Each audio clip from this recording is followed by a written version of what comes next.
راضی نہیں ہوتا، اور ایسی ہی حالت میں اگر وہ مر گیا تو اللہ معاف فرمائے، محفوظ فرمائے، اللہ کے نزدیک وہ کفر کے حالت میں مرتا ہے۔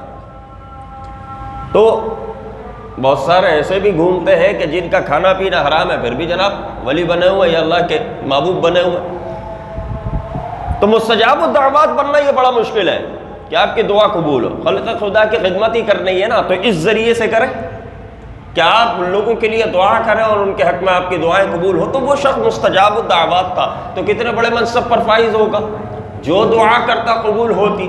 لیکن جب وہ وقت آیا جب اللہ نے بنی اسرائیل کو حکم دیا کہ تم اس شہر میں قوماً جبارین، یہ قوم جہاں رہتی ہے اس شہر میں تم داخل ہو، ان سے مقابلہ کرو، جہاد کرو، انہیں وہاں سے باہر نکالو، اور تم جو ہے اس شہر میں سکونت اختیار کرو۔ بظاہر وہ لوگ بڑی جسامت والے تھے، قوم جبارین جن کو کہا ہے، لیکن ان کے دلوں میں خوف تھا، بہادر نہیں تھے۔ یہاں بنی اسرائیل بھی تھوڑا پریشان ہو رہے تھے۔ بہرحال جب وہ لوگ، انہیں پتہ چلا کہ حضرت موسیٰ علیہ السلام لشکر لے کر کے آ رہے ہیں ہم سے مقابلہ کرنے کے لیے، وہ ڈر گئے۔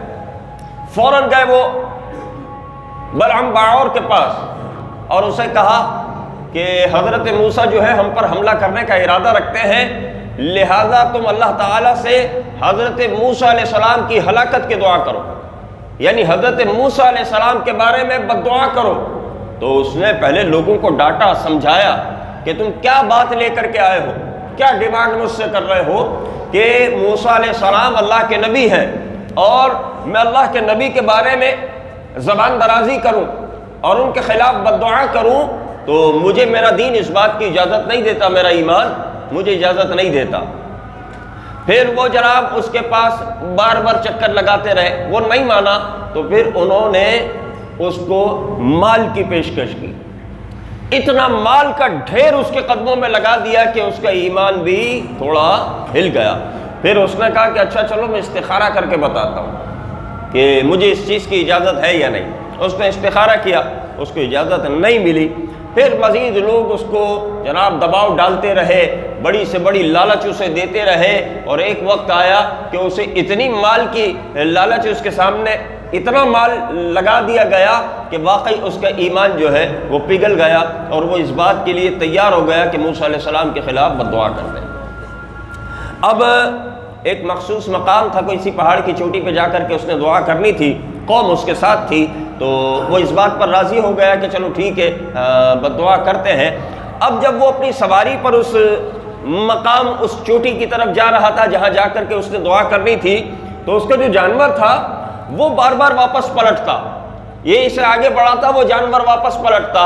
تو اللہ تبارک و تعالیٰ نے، مفسرین نے لکھا کہ اس جانور کو قوت گویائی عطا فرمائی، اور اس نے پلٹ کر اسے کہا کہ بدبخت کیا کرنے جا رہا ہے، مجھے سامنے اللہ کے فرشتے نظر آ رہے ہیں جو مجھے وہاں جانے سے روک رہے ہیں، تو یہ کیا کرنے جا رہا ہے، حضرت موسیٰ علیہ السلام کے خلاف بد دعا کرنے جا رہا ہے۔ لیکن جب مال کی حوث، دنیا کی حوث جب دماغ پر حاوی ہو جائے نا، تو پھر انسان اچھا برا بھول جاتا ہے۔ وہ بہرحال جیسے تیسے کر کے اس مقام پر پہنچا، اور اب اس نے بد دعا کرنا شروع کی۔ خدا کا کرنا یہ ہوا کہ وہ بد دعا کرتا، جملہ پورا ادا کرتا، جہاں حضرت موسیٰ کا نام لینا ہوتا اس کی اپنی قوم کا لفظ اس کی زبان سے نکل جاتا، یعنی جو دعائے ہلاکت وہ حضرت موسیٰ کے لیے کر رہا، تو جملہ تو پورا ادا کرتا تھا، لیکن حضرت موسیٰ کے نام کی جگہ اس کا اپنا، اس کی اپنی قوم کا نام اس کی زبان سے ادا ہوتا۔ اب اس کی قوم پریشان ہو گئی کہ یہ کیا کر رہا ہے، ہم نے تجھے پیسے دیے حضرت موسیٰ علیہ السلام کے خلاف، تو ہمارے خلاف بات کر رہا ہے۔ تو اس نے کہا شاید یہ اللہ کا فیصلہ ہے اور اب کچھ نہیں ہو سکتا کیونکہ اس کی دعا قبول ہے۔ تو کہا کہ اب تمہاری ہلاکت کی دعا میری زبان سے نکل گئی ہے۔ اللہ تبارک و تعالیٰ نے اس کی زبان کو لٹکا دیا، اس پر دنیا میں ایسا عذاب نازل ہوا کہ اس کی زبان لٹک گئی، جس کے بارے میں اللہ تعالیٰ نے فرمایا کہ فَمَثَلُهُ كَمَثَلِ الْكَلْبِ إِن تَحْمِلْ عَلَيْهِ يَلْهَثْ أَوْ تَتْرُكْهُ يَلْهَثْ، کہ اس کی حالت کتے والی ہو گئی کہ اس کی زبان لٹکی رہتی تھی، تم اس پر حملہ کرو یا اسے چھوڑ دو، زبان اس کی جو ہے لٹکی رہنی ہے، اور اس نے ہانپتے رہنا ہے۔ تو اس کی زبان ایسے لٹک کر کے سینے تک آ گئی، اور اس نے اپنی قوم سے کہا کہ اب کچھ نہیں ہو سکتا، یہ فیصلہ اللہ تعالیٰ کا فیصلہ تھا، میری دنیا بھی برباد ہو گئی کیونکہ وہ ذلت بالکل ظاہر ہو گئی، اور کہا کہ میری آخرت بھی برباد ہو گئی، کیونکہ اس کا ایمان اس وقت سلب کر لیا گیا۔ پھر اس کی قوم کے لوگوں نے کہا کہ اب بتاؤ، یہ بتاؤ کہ کرنا کیا ہے، اب آگے کیا کیا جا سکتا، ہمارا تو مسئلہ حل ہوا ہی نہیں، وہاں حضرت موسیٰ اور ان کی قوم تو جو ہے تیار ہے۔ تو اس شخص نے کہا کہ ایک کام کرو، بہت ساری خوبصورت لڑکیوں کا انتظام کرو اور حضرت موسیٰ علیہ السلام کی قوم میں، بنی اسرائیل کی قوم میں بھیج۔ اگر اس قوم میں سے کسی ایک نے بھی برائی کر لی تو تم جو ہے ان کے شر سے بچ جاؤ گے، یعنی وہ پوری قوم جو ہے اس کی طاقت ٹوٹ جائے گی، اللہ کی سختی اس پر آ جائے گی، اور آج جو غلبہ نظر آ رہا ہے ان کا کہ وہ ادھر آ گئے تو تمہیں بھگا دیں گے، وہ غلبہ ٹوٹ جائے گا، یہ مغلوب ہو جائیں گے۔ ایسا ہی کیا گیا، کئی خواتین کا انتظام کیا گیا سجا سنوار کر۔ جناب جب بنی اسرائیل کے پاس بھیجا گیا تو پوری قوم میں سے صرف ایک آدمی تھا کہ جس کا ایمان کمزور پڑ گیا اور اس نے برائی کی۔ پھر کیا ہوا؟ اللہ تبارک و تعالی نے طاعون کا مرض اس قوم پر نازل کر دیا، ہزاروں لوگ اس جو ہے مرض کی وجہ سے انتقال کر گئے، طاقت ٹوٹ گئی ان کی اور غلبہ ٹوٹ گیا۔ پھر حضرت موسیٰ علیہ السلام کا جو نائب تھا وہ اس وقت موجود نہیں تھا، بعد میں آیا، ان دونوں برائی کرنے والوں کو قتل کیا گیا۔ یہاں پر آپ یہ بھی دیکھ لیجئے کہ بنی اسرائیل کے لاکھوں آدمیوں میں صرف ایک نے برائی کی تھی، تو اللہ تعالیٰ نے پوری قوم کو آزمائش میں مبتلا کر دیا، اور جب ان کو قتل کر دیا گیا اس کے بعد طاعون کا مرض اٹھایا۔ جب تک انہیں قتل نہیں کیا گیا تھا ہزاروں لوگوں کی جان گئی، اس میں مبتلا ہو کر کے اللہ تبارک و تعالیٰ نے وہ سختی نہیں اٹھائی، ان کے قتل کے بعد وہ سختی اٹھائی گئی۔ آج ہمارے یہاں کتنی بدکاریاں ہو رہی ہیں، برائیاں عام ہیں، اسی وجہ سے ہم اتنی سختیوں میں پھنسے ہوئے ہیں، اسی وجہ سے ہم اتنی آزمائشوں میں مبتلا ہے کہ ہمارے ہاں ذرا برائیوں کو تو ہم دیکھ لیں کہ کس حد تک زیادہ ہے۔ اللہ رب العزت کی شان جلال تو یہ ہے کہ کوئی ایک شخص بھی برائی میں مبتلا ہو تو اللہ تعالیٰ پوری قوم کو جناب آزمائش میں مبتلا کر دے، یہ تو اس کا ہم پر رحم ہے کہ ہم جو ہے اکثریت ہماری برائیوں میں مبتلا ہے، کوئی فحاشی میں ہے، کوئی حرام کاری میں ہے، کوئی حرام خوری میں ہے، کوئی حرام سوچنے میں ہے، کسی کو موقع نہیں مل رہا ہے، جس کو موقع ملا وہ لگا پڑا ہے۔ تو اس کے بعد ہم کہتے ہیں کہ اللہ کون سا گناہ ہو گیا جس کی سزا ہمیں مل رہی ہے؟ بات تو یہ ہے کہ کون سا گناہ جو ہم نے چھوڑا ہوا ہے، سوائے اس کے جس کا موقع نہیں ہے، سوائے اس کے جس کی طاقت نہیں ہے۔ ہر وہ گناہ جس کا اختیار ہمیں ہے، ہم جناب سینہ تان کر وہ گناہ کرتے ہیں، اور اب تو وہ حال ہو گیا ہمارے معاشرے کا کہ کئی گناہ وہ ہے جس پر ہم شان و شوکت کا اظہار کرتے ہیں، جس پر ہم بڑائی کا اظہار کرتے ہیں کہ جناب میں یہ برائی کر کے آیا ہوں۔ تو اللہ ہم سب پر رحم فرمائے، اپنی حد تک کوشش کریں کہ برائیوں سے بچیں تاکہ دنیا تو گزر جانی ہے، آخرت کے عذاب میں ہم مبتلا نہ ہوں۔ تو وہاں پر بنی اسرائیلیوں پر یہ عذاب، یہ مشکل آئی، اور اس کے بعد ان کو قتل کیا گیا اور ان کی جان چھوٹی۔ بہرحال یہ معاملہ یہاں مکمل ہو گیا۔ یہاں اللہ تبارک و تعالیٰ نے ایک ایسے شخص کا ذکر فرما دیا کہ جو مستجاب الدعوات تھا، خدا کو ناراض کر دیا۔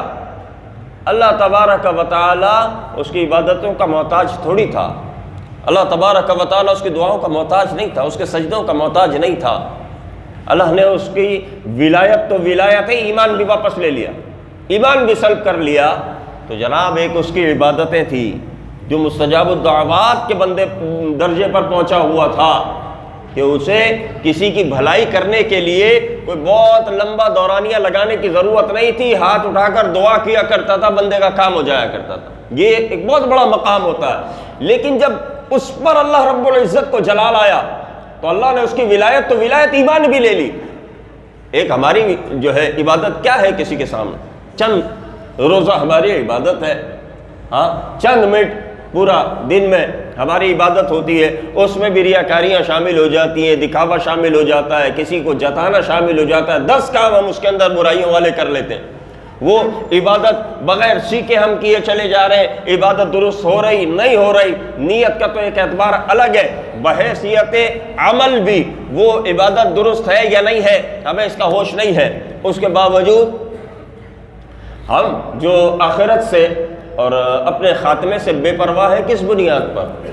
اللہ تعالیٰ نے تو ایسے ایسوں کو پلٹ دیا، اور اللہ تعالیٰ فرماتا ہے کہ وَلَوْ شِئْنَا لَرَفَعْنَاهُ بِهَا، ہم تو اسے بلندیوں پر لے جانا چاہتے تھے، ہم چاہتے تو اسے بلندیوں پر لے جاتے۔ بلندی پر وہ کب جاتا جب دین کا تابع ہو کر رہتا، اپنی خواہشات کے پیچھے چلا۔ اللہ نے فرمایا کہ ہم چاہتے تو اسے بلندیوں پر لے جاتے وَلَكِنَّهُ أَخْلَدَ إِلَى الْأَرْضِ، اس نے خود ہی زمین کو اختیار کر لیا۔ تو یہ جو پستی ہے نا، یہ ہمارے اپنے ہاتھوں کی کمائی ہوتی ہے۔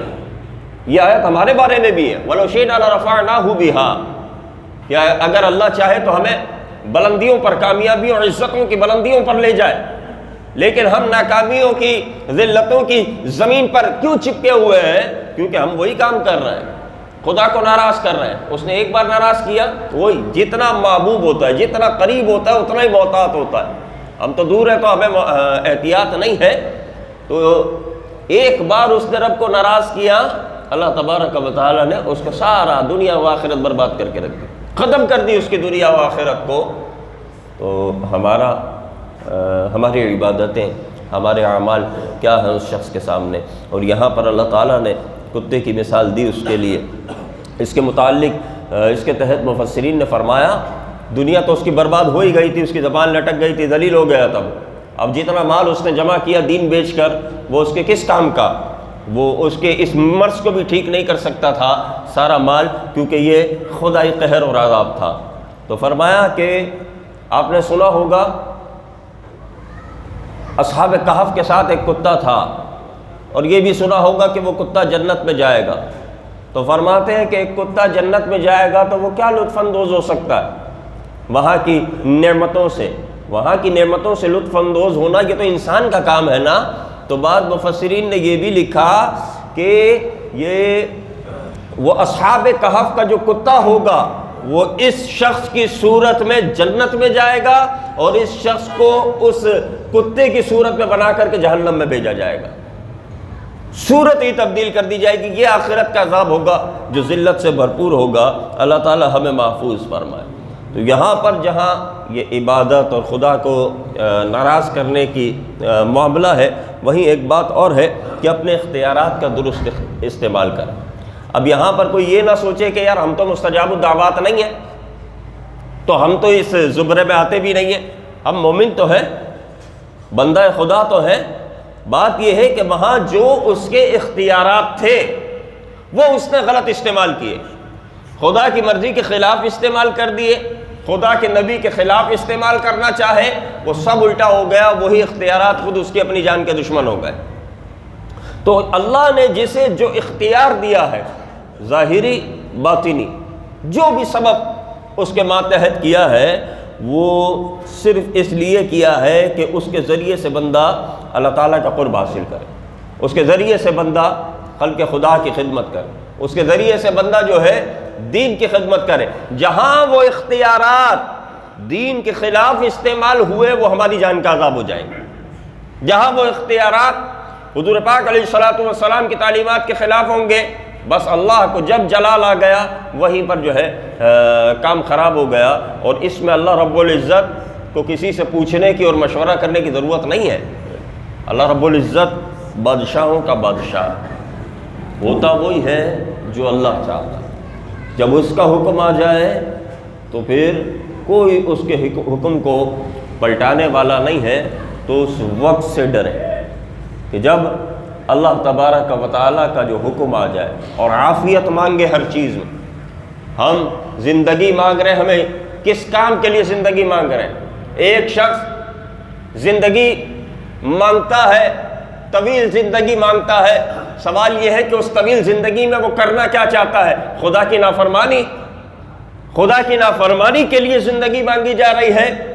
ایک شخص مال مانگ رہا ہے، سوال یہ ہے کہ اس کی سوچ کیا ہے؟ اس مال کے ذریعے وہ کرے گا کیا؟ خدا کی نافرمانی۔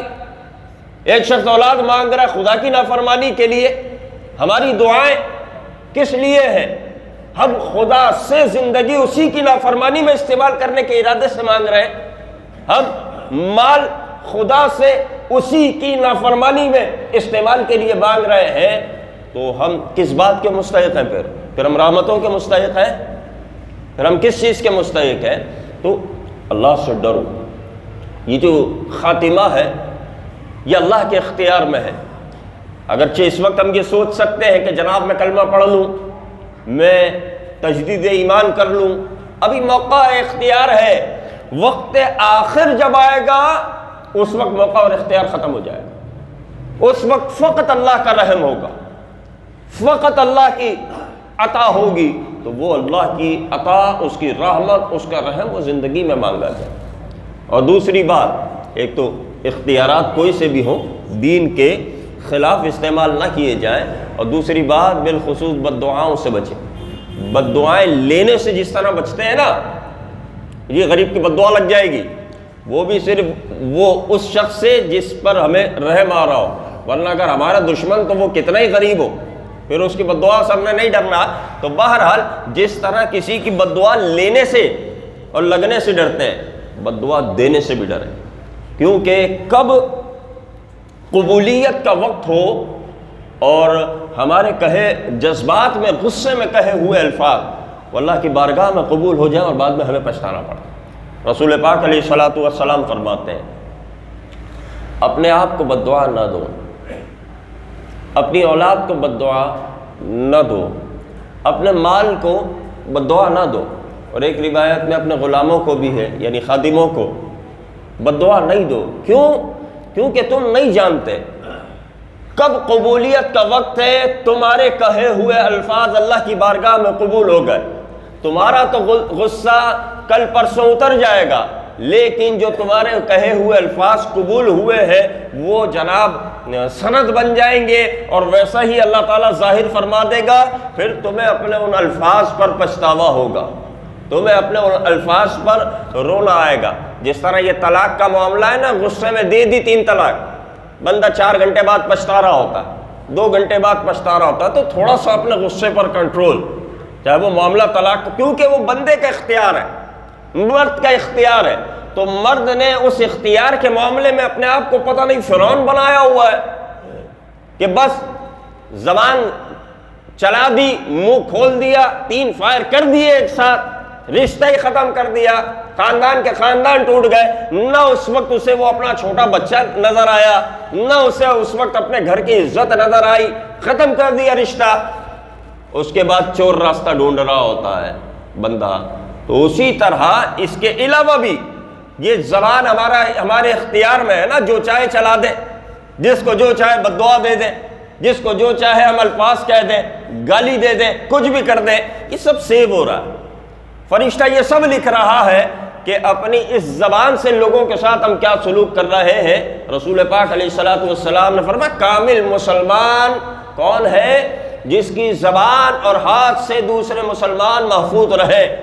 یہاں پر صوفیہ کرام نے فرمایا کہ دیکھو زبان کو پہلے استعمال کیا، جس کی زبان اور ہاتھ سے مسلمان محفوظ رہے، کیونکہ ہاتھ سے دی ہوئی تکلیف تو چند روز رہتی ہے، کچھ دیر رہتی ہے، زبان سے دی ہوئی تکلیف برسوں رہتی ہے، تو اس لیے زبان سے دی ہوئی تکلیف زیادہ گہری ہوتی ہے، زخم گہرا ہوتا ہے، اس لیے اس کو پہلے ارشاد فرمایا تو اپنی زبان کے استعمال میں تھوڑا کنٹرول کریں، لوگوں کو بد دعائیں نہ دیں۔ لوگ اپنے آپ کو بد دعا دے رہے ہوتے ہیں غصے میں، میرے ساتھ یہ ہو جائے، یہ ہو جائے، یہ ہو جائے، ابھی ہو گیا تو پھر وہ کیا بولے گا کہ میں نے کب کہا تھا، یا میں نے تو ایسے ہی کہا تھا۔ اپنی اولاد نافرمان ہے، جس وقت توجہ دینے کی ضرورت تھی اس وقت توجہ نہیں دی، اولاد ہاتھ سے نکل گئی تو اب جناب بد دعاؤں کا سلسلہ، دوسروں کو بد دعا، معاشرے کو بد دعا، گیدرنگ کو بد دعا۔ تو جس وقت آپ کا اختیار تھا اس وقت آپ اپنے بچے کو روکنا چاہیے تھا، آج آپ اس کے لیے دعا کریں تاکہ اللہ اسے سیدھا راستہ عطا فرمائے۔ بد دعا دینا مسئلے کا حل نہیں ہے، اس کے لیے دعا کریں، کیونکہ آپ کی بد دعا جس رب نے قبول کرنی ہے تو دعا بھی تو اسی نے قبول کرنی۔ ایک وقت ہے قبولیت کا، ایک جملہ آپ کو دے دیا قبولیت کا، تو اسے مثبت استعمال کیا جائے، منفی استعمال نہ کیا جائے. آپ کو ایک دعا دے دی جاتی ہے کہ جناب یہ دعا آپ کی قبول ہو جائے گی، اب جو چاہے مانگ لو، تو کیا ساری دنیا کے لیے بد دعا کریں گے ہم اس جملے میں؟ ظاہر ہے اپنے لیے اچھا ہی مانگیں گے، اپنی اولاد کے لیے اچھا مانگیں گے. تو اس طرح کوئی بھی جملہ ہو سکتا ہے، کوئی بھی لمحہ ہو سکتا ہے قبولیت کا. تو کوشش کرو اپنی زبان سے اچھے الفاظ استعمال کرو. کسی کے بارے میں کوئی خبر سنو، ہمیشہ اچھے الفاظ استعمال کرو تاکہ کوئی برا جملہ تمہاری زبان سے نکل کر قبول نہ ہو جائے، وہ آخرت میں ہمارے لیے مشکل کا سبب نہ ہو جائے، بلعم باعور والا کام ہمارے ساتھ نہ ہو جائے. اللہ تعالیٰ ہمیں محفوظ فرمائے. تو لوگوں کو بد دعائیں نہ دو، گالیاں نہ دو، اپنی زبان کا درست استعمال کرو، مثبت سوچ رکھو، ہمیشہ اچھی بات کہو تاکہ اچھی ہی باتیں قبول ہوتی رہیں. ارے ہو سکتا ہے ہمارا عمل قبول ہو نہ ہو، لیکن لوگوں کو دی ہوئی دعائیں ہمارے لیے آخرت میں ذریعہ نجات بن جائیں، یہ بھی تو ہو سکتا ہے نا. اور یہ بھی ہو سکتا ہے لوگوں کو دی ہوئی بد دعائیں ہمارے لیے آخرت میں جو ہے وبال جان بن جائیں. لہذا اچھی سوچ رکھو، اچھے الفاظ استعمال کرو. کسی کو دعا دے دو گے تو وہ تمہاری جیب سے لے کر نہیں جائے گا. کسی کو دعا دینے میں بھی کنجوسی. وہ ہمارے یہاں عورتیں دعا دیتی ہیں کہ اللہ کرے رکھ رکھ کے بھولے. سوال یہ ہے رکھ کے بھولنے کا فائدہ کیا ہے؟ اس کا مطلب یہ ہے کہ تم رکھ کے بھول جاؤ، 6 مہینے بعد تمہیں مل جائے تو فائدہ کیا ہوا؟ دعا میں سیاست ہونا یہ چاہیے، دے دے کے بھولے تاکہ کسی کا تو فائدہ ہو. اس دعا میں سیاست ہے کہ رکھ رکھ کے بھولے تاکہ تمہارے ہی روم میں تمہارا مال رہے. ابھی نہیں 6 مہینے بعد تمہیں مل جائے گا، تو دعا کہاں ہے یہ؟ اگر آپ یہ چیز رکھ کے بھولے اور آپ کو وہ مل گئی تو اس میں دعا کا تو کوئی پہلو ہی نظر نہیں آتا. دعا تو یہ ہے کہ دے کر بھولو تاکہ کسی کا فائدہ ہو. تو ہم اتنا کنجوس ہو گئے دعاؤں میں کہ دعاؤں میں بھی جناب جو ہے نا وہ بڑی سوچ سمجھ کر بات چل رہی ہے. بہرحال اللہ تعالیٰ ہمارے حال پر رحم فرمائے. آپ کسی کو دعا دو گے نا، بس وہ آپ کی جیب سے نہیں لے گا، وہ اپنا نصیب لے گا. تو اچھا ہے اچھے ہی الفاظ استعمال کرو، اچھی باتیں پھیلاؤ. اللہ تعالیٰ قبول فرمائے. وآخر دعوانا ان الحمد للہ رب العالمین.